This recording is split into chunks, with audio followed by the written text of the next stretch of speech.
Problema sa Intramuros, Maynila, mga butas sa ilang kanal. May mga nadisgrasya na raw dahil sa mga ito. Sa tulong ng GMA News, unti-unti nang nasusolusyonan ang problema. Narito ang unang balita, special report. Ang Intramuros sa Maynila, isa sa pinagmamalaking tourist spot ng bansa, kaya hindi na nakapagtatakang dinarayo ito. Pero ang pasyalang ito, naispatan palang may itinatago mga butas. Sa may Cabilde Street kasi ang mga drainage, kung hindi butas, sira naman ang takip. Tuwing naglilinis at nagdedeclogging daw kasi ang lokal na pamahalaan, tinatanggal ang takip nito at hindi na ibinabalik. Barado lahat ito.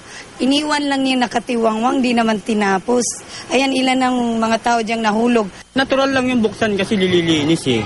Kaya lang, ang pangit doon, hindi kaagad takpan o plastaran. Dapat kasi ganun eh. May pondo naman yata tayo para dyan eh.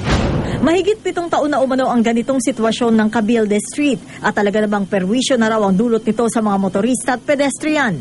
Meron pa nga dyan ng motor, tumilapon yung tao kasi yun nga, na-shoot yung gulong. Mga bata, mga estudyante, nag-shoot dyan lalo na pagka baha. Hindi nila nakikita yung butas. Minsan nabubutasan kami ng gulo.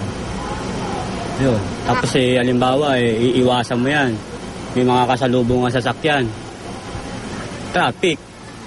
Ano yun? Tapos ikaw pa mapapasama kasi side. Kaliwat kanan man ang reklamo ng mga residente, nananatiling butas pa rin ang kanilang kalsada. Nireport na po namin yan. Aso hindi nila ina-actionan eh. Wala tayong magagawa, sir. Antay na lang po tayo kung kailan nila actionan yan. Kaya naman upang matuldukan na ang problema ng mga residente dito, minabuti ng GMA News na ipa-inspeksyon nito sa City Engineering Office ng Maynila. So ang naging problema lang po talaga natin yung box cover. So gagawin po natin dito, isasimento na po natin siya para permanente na po siyang nandyan yung cover. Nasira nga po yung steel plate. So siguro po may dumaan dito ng mga malalaking truck o load talaga na hindi kaya ng steel plate kaya medyo nasira na siya.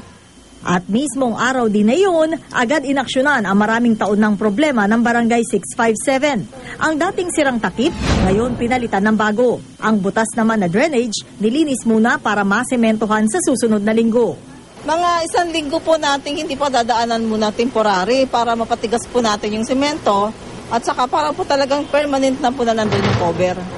Ang pagsasaayos ng kalsada, ikinatuwa naman ng mga residente. Sa araw na ito, taos puso ako magpasalamat sa inyo.